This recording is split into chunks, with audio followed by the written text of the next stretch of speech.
آج سے 4000 سال پہلے سیدنا ابراہیم خلیل علیہ السلام نے یہ دعا مانگی تھی، ربنا وابعث فیہم رسولا منہم، اے ہمارے پروردگار انہی میں سے ایک رسول ان کے اندر مبعوث کر دیجیے۔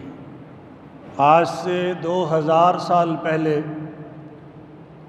سیدنا عیسیٰ مسیح علیہ السلام نے بنی اسرائیل سے فرمایا تھا، مبشرم برسول یاتی من بعد اسمہ احمد، مبشرم برسول یاتی، میں تمہیں خوشخبری دیتا ہوں ایک رسول کی جو میرے بعد آئے گا جس کا نام احمد ہوگا۔ آج سے 1497 سال پہلے 571 عیسوی کو دعائے خلیل اور نوید مسیحا کا ظہور ہوا حضرت آمنہ کے بدن سے، اور انہوں نے بچے کے دادے کو پیغام بھیجا، خوشخبری بھجوائی۔ تو دادا محترم تشریف لائے اور انہوں نے اس بچے کو اپنے ساتھ لیا اور خانہ کعبہ چلے گئے، حرم شریف کے اندر چلے گئے۔ انہوں نے وہاں دعا مانگی اللہ تعالیٰ سے، اور وضاحت نہیں ہے کہ کیا دعا مانگی۔ ظاہر ہے اس بچے کے لیے خیر و برکت کی دعا کی ہوگی، کیونکہ اس بات کی وضاحت تو ہے کہ انہوں نے اللہ تعالیٰ کا شکر بھی ادا کیا۔ مطلب یہ تھا کہ میرا وہ بیٹا جو چند ماہ پہلے فوت ہوا ہے، اس کی نسل اللہ تعالیٰ نے آگے جاری کر دی۔ تو یہ ایک شکر کا پہلو ہے۔ آپ اندازہ کر سکتے ہیں کہ ایک شخص جس کا بیٹا فوت ہوا ہے اور اس بیٹے سے کوئی اولاد نہیں ہے، بیٹا چند ماہ پہلے فوت ہوا ہے اور اس کے بعد اللہ تعالیٰ نے اس کو اولاد عطا فرما دی، تو یہ ایک شکر کا بہت بڑا مقام بنتا ہے۔ اس لیے مورخین نے لکھا، سیرت نگاروں نے لکھا کہ انہوں نے شکر ادا کیا۔ اور ایک اور چیز ذکر ہوئی کہ انہوں نے اس بچے کا نام، جس کے لیے ابراہیم علیہ السلام نے دعا مانگی تھی، جس کی خوشخبری حضرت عیسیٰ علیہ السلام نے سنائی تھی، اس بچے کا نام محمد رکھا۔ عیسیٰ علیہ السلام نے احمد کی خوشخبری دی جو والدہ کی طرف سے نام ہے، اور جو جناب عبد المطلب کی جانب سے نام ہے وہ محمد ہے۔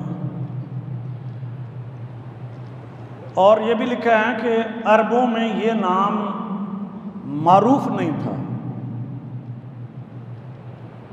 خیر اس میں کچھ تحقیق بھی موجود ہے، میں نے بھی اپنے خطبے میں اس کا کچھ ذکر کیا تھا۔ یہ تو ہو سکتا ہے کہ زیادہ شہرت نہ ہو عربوں میں، قریش کے اندر، لیکن یہ کہ لوگ نہ جانتے ہوں، یہ دیگر دلائل سے معلوم ہوتا ہے کہ یہ بات صحیح نہیں،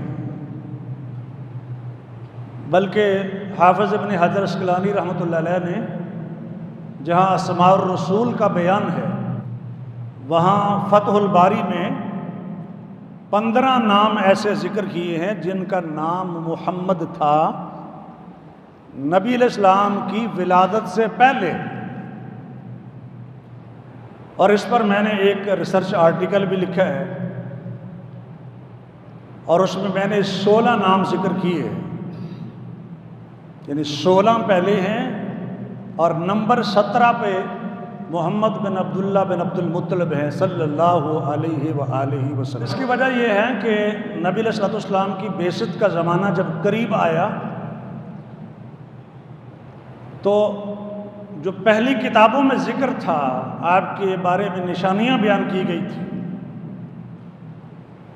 تو وہ پھر شہرت پھیل گئی اور لوگوں کو یہ تھا کہ وہ زمانہ اب قریب ہے، تو وہ نبی جس کا نام پہلی کتابوں میں بھی ذکر ہوا ہے، تذکرے پہلی کتابوں میں بھی موجود ہیں، اس کے ظہور اور بعثت کا زمانہ قریب ہے، تو کچھ والدین نے اپنے بچوں کے نام محمد رکھ دیے اس امید کے ساتھ کہ شاید ہمارا بچہ وہ ہو۔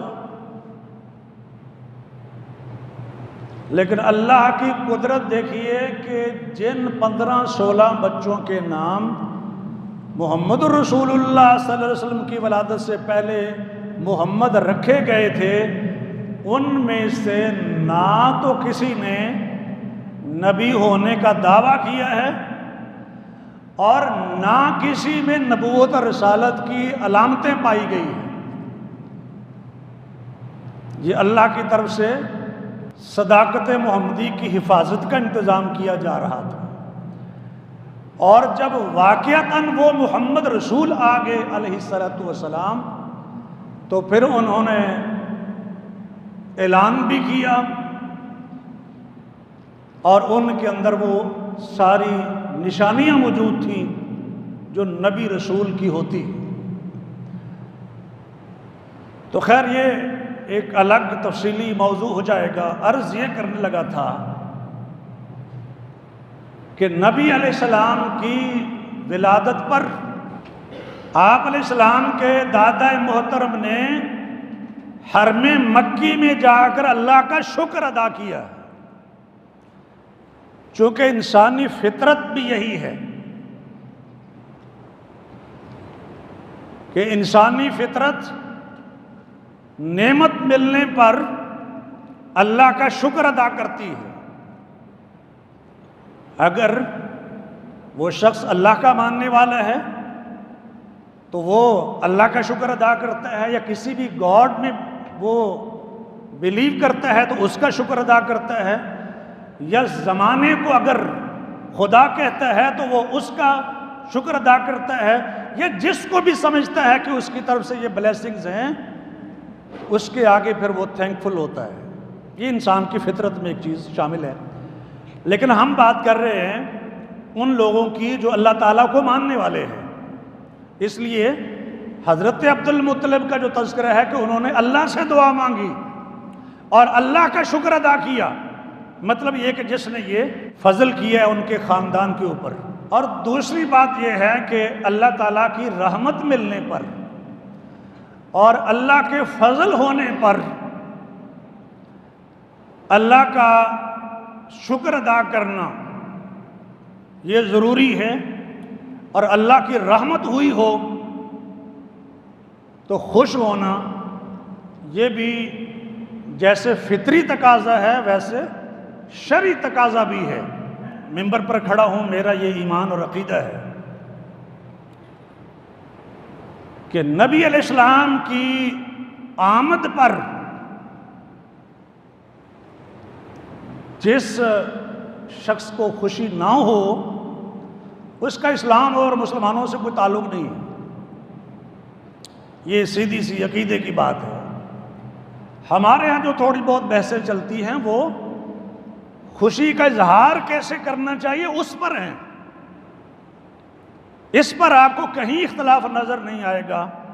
خوشی ہونی چاہیے نہیں ہونی چاہیے، یہ تو بحث ہی نہیں ہے، یہ تو ایمان کی بات ہے۔ مومن اور اسے نبی کے آنے کی اور آمد کی خوشی نہ ہو، یہ سوال کرنا ہی میں سمجھتا ہوں کہ فضول ہے۔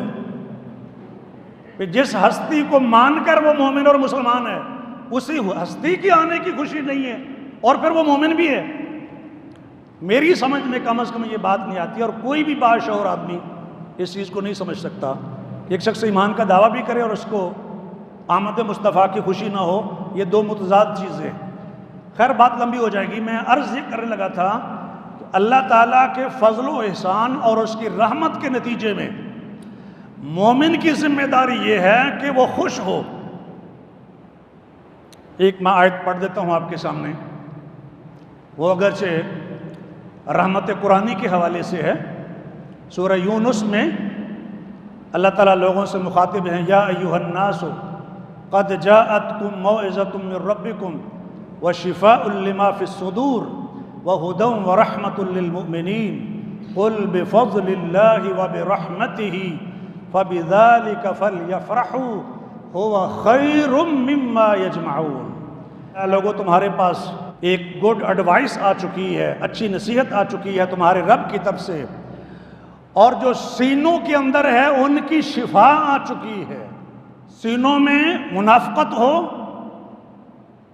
سینوں میں حسد ہو، سینوں میں بغض ہو، کوئی اور بیماری ہو اختلاف کی، ان ساری بیماریوں کا علاج اللہ نے قرآن کی شکل میں بھیج دیا ہے۔ وہ سراسر ہدایت ہے اور ایمان والوں کے لیے رحمت ہے۔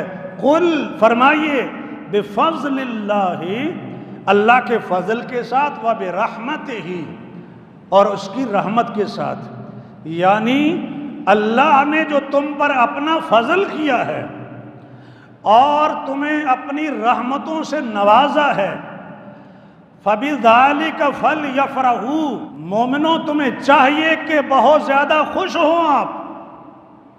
فَلْيَفْرَحُوا، اور فرحت کہتے ہیں، فرحن کہتے ہیں خوشی سے پھولے نہ سمانا، عام خوشی نہیں، زیادہ خوشی۔ فَلْيَفْرَحُوا هُوَ خَيْرٌ مِّمَّا يَجْمَعُونَ، فرمایا دنیا جہان کی جو چیزیں یہ جمع کرتے ہیں، مطلب یہ کہ کوئی اقتدار ہو، کوئی عہدہ ہو، کوئی عزت ہو، کوئی شان ہو، کوئی دولت ہو، بینک بیلنس ہو، کوئی بھی دنیا کی نعمت، دنیا جہان کی تمام چیزوں سے یہ چیز ان کے لیے بہتر ہے۔ قرآن مجید نے فیصلہ کر دیا۔ تو ایک تو اللہ کی باؤنڈری، اللہ کا فضل، اور سیکنڈلی اللہ کی مرسی اور اس کی طرف سے ہونے والی انسانوں کے اوپر جو رحمت ہے۔ اور یہ تو آپ جانتے ہیں، وما ارسلناک الا رحمۃ للعالمین، وہ رحمت مجسم تھے، سراسر رحمت تھے، تمام انسانوں کے لیے بھی، تمام جنوں کے لیے بھی۔ حریص علیکم بالمؤمنین رؤوف الرحیم، یہ مومنوں پر رؤوف بھی ہیں، رحیم بھی ہیں۔ اللہ کی طرف سے وہ رحمت مومنوں کے لیے خاص اور باقی جہان والوں کے لیے بھی اور جملہ مخلوقات کے لیے بھی وہ رحمت ہے۔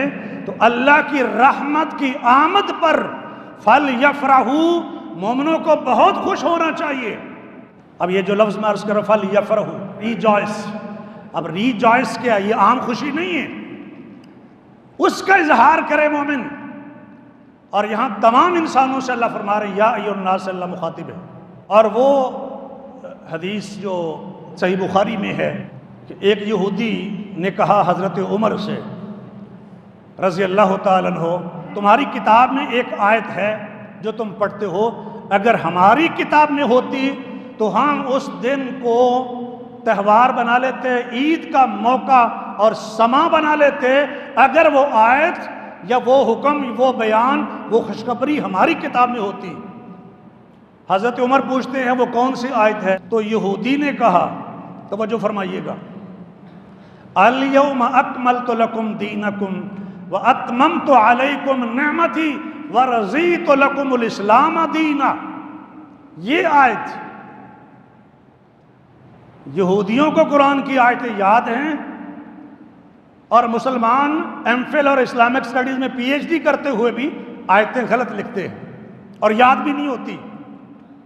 یہ لمحہ فکریہ ہے کہ یہ آیت جس میں دین کے مکمل ہونے کی بات کی گئی ہے، وہ دین جو آدم علیہ السلام سے شروع ہوا تھا، محمد رسول اللہ پر آ کر اس کی تکمیل ہو گئی، شریعت بھی مکمل، دین بھی مکمل، اصول و ضوابط بھی مکمل، عبادات کی ادائیگی کے طریقے بھی مکمل، نعمت بھی مکمل اور دین بھی مکمل۔ حضرت عمر فرماتے ہیں ہمیں معلوم ہے، اور سنیے حضرت عمر بن خطاب کے الفاظ صحیح بخاری میں، قد عرفنا ذلک اليوم والمکان، ہم وہ دن بھی جانتے ہیں، وہ جگہ بھی جانتے ہیں، جس دن وہ آیت نازل ہوئی اس دن کا بھی ہمیں علم ہے، اور جس جگہ پر وہ آیت نازل ہوئی اس جگہ کا بھی ہمیں علم ہے۔ الذی نزلت فیہ علی النبی صلی اللہ علیہ وسلم وہو قائم بعرفہ، اللہ کے نبی کھڑے تھے، قیام فرما رہے تھے میدان عرفات میں، یوم جمعہ، اور جمعے کا دن تھا جب یہ آیت نازل ہوئی۔ پیغام کیا دیا؟ پیغام یہ تھا کہ تم کہتے ہو کہ ہم اس دن کو عید کا دن بناتے، ہمارے ہاں تو وہ دن پہلے ہی عید کا ہے، سال کے سارے دنوں سے افضل دن، کہ ایک روزہ رکھنے سے 2 سال کے گناہ معاف ہوتے، حج کا رکن اعظم وقوف عرفات آپ جانتے ہیں، اور دن جمعے کا۔ تو کہنے کا مطلب یہ ہے کہ وہ تو عظمت اللہ نے پہلے سے عطا کر رکھی ہیں، اور اللہ نے اس دن کا انتخاب کیا ہے تکمیل کا اعلان کرنے کے لیے۔ تو میں یہ عرض کر رہا ہوں کہ نعمت ملنے پر خوشی ہونا مومن کو یہ فطری تقاضا بھی ہے، اور دوسری بات جو میں عرض کر رہا ہوں جس کے لیے میں دلیلیں پیش کر رہا ہوں، کیونکہ فطری تقاضے کے لیے دلیل کی ضرورت نہیں ہے، جب ہم کہتے ہیں شرعی تقاضا ہے تو پھر شریعت کی دلیل ہونی چاہیے۔ تو شریعت کی 2 دلیلیں میں نے آپ کے سامنے رکھی۔ تیسری دلیل، یہ روایت صحیح مسلم میں ہے، حدیث نمبر 1162۔ ابو قتادہ انصاری رضی اللہ تعالیٰ عنہ بیان فرماتے کہ اللہ کے رسول صلی اللہ علیہ وسلم سے صوم یوم الاثنین کے بارے میں پوچھا گیا، پیر کے دن کے روزے کے بارے میں سوال کیا گیا۔ مطلب یہ کہ پیر کے دن کا روزہ کیوں رکھا جاتا ہے، یہ آپ پیر کے دن کا روزہ کیوں رکھتے ہیں؟ کیونکہ سوال یہ تھا کہ روزہ کیوں رکھتے ہیں، تو جواب یہ ہے کہ اس لیے رکھتا ہوں، اور آگے جواب ہے، فرمایا فیہ ولدت، یہ پیر کا دن وہ ہے جس دن میں پیدا کیا گیا ہوں، اس میں پیر کے دن میں پیدا ہوا ہوں۔ جب سوال کیا تھا کہ اللہ کے رسول علیہ السلام آپ پیر کے دن کا روزہ کیوں رکھتے ہیں، تو ایک ریزن آپ نے بتا دی، اس لیے رکھتا ہوں کہ میں اس دن پیدا ہوا ہوں۔ کیا مطلب؟ کوئی بات تو آپ کے ذہن میں آتی ہوگی نا کہ آپ نے یہ بات کیوں فرمائی؟ سیدھی بات ہے کہ میں اللہ کا شکر ادا کرتا ہوں کہ جس دن میں پیدا ہوا ہوں اس دن کا روزہ رکھ کے میں اللہ کا شکر ادا کرتا ہوں۔ اور دوسرا شکر کا پہلو یہ ہے، فرمایا وَفِيهِ أُنزِلَ عَلَيَّ، پیر کے دن ہی میرے اوپر قرآن نازل ہوا ہے یا نازل ہونا شروع ہوا ہے۔ دوسری روایت ہے صحیح مسلم کی، ذَاكَ يَوْمٌ وُلِدتُّ فِيهِ، یہ وہ دن ہے جس میں میں پیدا ہوا ہوں، وَيَوْمٌ بُعِثْتُ، اور یہ وہ دن ہے جس دن میری بعثت ہوئی ہے۔ اب بعثت سے مراد کیا لیتے ہیں آپ؟ سیرت النبی کی جب کتابیں پڑھتے ہیں تو بعثت محمدی علی صاحب الصلاۃ والسلام کیا مراد لیتے ہیں؟ کہ آپ کو رسول بنایا گیا۔ جب ہم کہتے ہیں رسول بنایا گیا تو پھر سوال پیدا ہوتا ہے، آپ تو پہلے ہی رسول تھے، وہ جو پہلے خوشخبریاں دیتے آ رہے تھے ابھی آپ نے بھی سنی، تو رسول تو پہلے ہی تھے، پھر بعثت کا کیا مطلب ہے؟ تو اللہ کے علم میں تو پہلے سے رسول تھے، اللہ کے فیصلے تو ازل سے ہو چکے تھے، لیکن آغاز تو اب ہوا ہے نا، وحی کا نزول تو اب شروع ہوا ہے، یہ اسی کا ذکر ہے۔ انزل کا لفظ بھی ہے کہ وحی نازل ہونا شروع ہوئی، ایک حدیث میں نازل ہونا شروع ہوئی اور دوسری میں بعثت کا لفظ ہے، تو ایک لفظ کی وضاحت دوسرے لفظ نے کر دی کہ بعثت سے مراد کیا ہے؟ قرآن پاک کے نزول کا آغاز، وحی کے نازل ہونے کا سلسلہ شروع ہوا ہے پیر کے دن، تو اس لیے میں اس دن کا روزہ رکھتا ہوں۔ اور پھر یہ سنیے ایک اور دلیل، الم تر الی الذین بدلوا نعمت اللہ کفرا، اے نبی آپ نے ان لوگوں کے حال پر غور نہیں کیا؟ کیا آپ ان کے بارے میں نہیں جانتے ہیں؟ بدلوا نعمت اللہ کفرا، جنہوں نے اللہ کی نعمت کو کفر میں کنورٹ کر دیا، کفر میں چینج کر دیا۔ رب کی نعمت تھی، اور اس نعمت سے مراد پتہ کیا ہے؟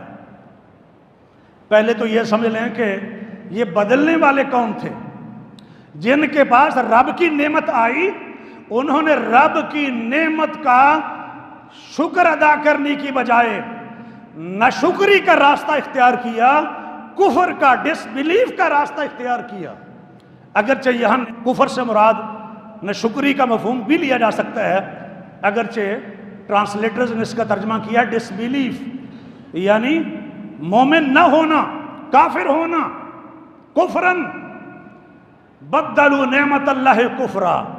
حضرت عبداللہ بن عباس رضی اللہ تعالیٰ عنہ بیان فرماتے ہیں کہ جن لوگوں نے رب کی نعمت کو بدلا تھا ہم کفارو اہل مکہ، مکے کے کافر لوگ تھے جنہوں نے رب کی نعمت کو بدل دیا۔ اور مفسرین نے کہا نعمت اللہ سے مراد اللہ کے رسول ہیں۔ یہ سورۃ ابراہیم ہے، آیت نمبر 28 اور 29۔ اللہ کی نعمت سے مراد محمد رسول اللہ، اور مکے والوں نے رب کی نعمت کو کفران نعمت میں بدل دیا، یعنی اس نعمت کی قدر کرنے کی بجائے اس نعمت کو انہوں نے ریجیکٹ کر دیا اور ناشکری کا مظاہرہ انہوں نے کیا۔ اب اس کا نتیجہ کیا ہوا؟ وَحَلُّوا قَوْمَهُمْ دَارَ الْبَوَارِ، اپنی قوم کو انہوں نے تباہی کے گھر میں اتار دیا۔ بوار یہ تباہی، ہلاکت، قومم بورا، ہلاک ہونے والی قوم، جہنم یصلونہا، اور یہ ہلاکت کا گھر جہنم ہے جس میں یہ داخل ہوں گے۔ وبئس القرار، اور بہت ہی بری جگہ ہے ٹھہرنے کی۔ تو رب کی نعمت کی قدر کرنی چاہیے تھی، ان کو چاہیے تھا کہ یہ شکر ادا کرتے، چونکہ اللہ نے انہی میں سے ان کے اندر رسول کو مبعوث کیا تھا، جیسے کہ ابراہیم خلیل علیہ السلام کی دعا تھی ربنا وابعث فیہم رسولا منہم، انہی کے اندر، انہی میں سے۔ تو جب انہی میں سے رسول اللہ بھیج رہے تھے پھر تو اور بھی زیادہ ان کو شکر گزار ہونا چاہیے تھا۔ سورۃ آل عمران آیت نمبر 164 اللہ فرماتے ہیں لقد من اللہ، اللہ تعالیٰ نے احسان فرمایا۔ یہ من، یہ گریٹ فیور ہے اللہ کی طرف سے۔ ایک احسان کا لفظ ہے، نعمت کا لفظ ابھی آپ سن رہے تھے، لیکن من کیا ہے؟ یہ چھوٹا احسان من نہیں ہوتا، بڑا احسان ہو تو اس کے لیے لفظ من استعمال ہوتا ہے۔ اسی سے اللہ کا اسم حسن ہے اسماء الحسنہ میں سے المنان، بہت بڑا محسن، جو بہت بڑی فیور دیتا ہے، احسانات فرماتا ہے، اس کو المنان کہتے ہیں، اور جو اللہ کا احسان ہے اس کو المن کہتے ہیں۔ اور یہاں ورب ہے لقد من اللہ، اللہ احسان کر چکا علی المؤمنین، ایمان والوں پر، اذ بعث فیہم، جب اس نے مبعوث کر دیا ان کے اندر، من انفسہم، انہی کی جانوں میں سے، انہی کی نسل میں سے ایک رسول۔ لقد من اللہ علی المؤمنین اذ بعث فیہم رسولا من انفسہم یتلو علیہم آیاتہ ویزکیہم، جو ان پر اس کی آیتیں تلاوت کرتا ہے، انہیں پیوریفائی کرتا ہے، ان کا تزکیہ کرتا ہے، ویعلمہم الکتاب والحکمہ، انہیں کتاب و حکمت کی تعلیم دیتا ہے، وَإِن كَانُوا مِن قَبْلُ لَفِي ضَلَالٍ مُبِينٍ، اس سے پہلے وہ بہت بڑی گمراہی میں تھے۔ یہ جس کو آپ مینیفیسٹ ایرر کہتے ہیں، یہ معمولی گمراہی نہیں ہے، بہت بڑی گمراہی کے اندر وہ تھے۔ اتنی بڑی گمراہی سے نکال کر روشنی میں لے آئے وہ اللہ کے رسول، وہ رحمت مجسم صلی اللہ علیہ وسلم۔ اب اعلان ہوتا ہے فاذکرونی اذکرکم واشکروا لی ولا تکفرون، تم میرا ذکر کرو، اللہ فرماتے ہیں میں تمہارا ذکر کروں گا، میرا شکر ادا کرو۔ ظاہر ہے وہ نعمتوں پر ہوتا ہے، اور ایک نعمت کا ذکر نعمت محمدی علیہ صاحب صلاۃ والسلام کا ذکر میں آج کے خطبے میں کر رہا ہوں۔ فرمایا اس پر اللہ کا شکر ادا کرو، ناشکری نہ کرو، ولا تکفرون۔ اور دوسری آیت میں تو صریح کہا واشکروا نعمت اللہ، الم تر الی الذین بدلوا نعمت اللہ، نعمت اللہ سے مراد اللہ کے رسول۔ اور اللہ فرماتے ہیں واشکروا نعمت اللہ، اللہ کی نعمت کا شکر ادا کرو، ان کنتم ایاہ تعبدون، اگر صرف اللہ کی بندگی کرتے ہو تو پھر اللہ کی نعمت کا شکر ادا کرو۔ اور بھی بہت ساری نعمتیں ہیں، لیکن میں ایک خاص نعمت کا ذکر کر رہا ہوں قرآن کے ریفرنس سے۔ الم تر الی الذین بدلوا نعمت اللہ اس نعمت کا ذکر کر رہا ہوں، تو فرمایا اللہ کی نعمت کا شکر ادا کرو اگر صرف اللہ کی بندگی کرتے ہو۔ یہ ایاک نعبد والے ہیں نا سارے بیٹھے ہوئے، یہ کوئی پولیٹیکل سلوگن نہیں ہے۔ ایاک نعبد یہ سارے مومنین ہیں، سب ایاک نعبد والے ہیں۔ تو اللہ فرماتے ہیں ان کنتم ایاہ تعبدون، اگر ایاک نعبد والے ہو، صرف اللہ کی بندگی کرتے ہو، باقی ہر ایک کی عبادت کی نفی کرنے والے ہو، تو پھر کیا کرو؟ اللہ کی نعمت کا شکر ادا کرو۔ اور شکر ادا ہوتا ہے دل سے بھی، زبان سے بھی اور عمل سے بھی۔ تو نعمت اللہ، نعمت محمدی جو ہے اس کا شکر دل سے بھی ہونا چاہیے، نعمت کا اعتراف زبان سے بھی اقرار ہونا چاہیے، اور عملی زندگی سے پتہ چلنا چاہیے، ہمارے جسموں سے، ہمارے اٹھنے بیٹھنے سے، ہمارے معاملات سے، ہمارے لین دین سے، ہمارے ہر عمل سے پتہ چلنا چاہیے کہ یہ لوگ ہیں جو نبی کی آمد پر خوش ہیں اور رب کی اس نعمت کے شکر گزار ہیں۔ اللہ تعالی ہمیں ان لوگوں میں شامل فرمائیں۔ وآخر دعوانا الحمدللہ رب العالمین۔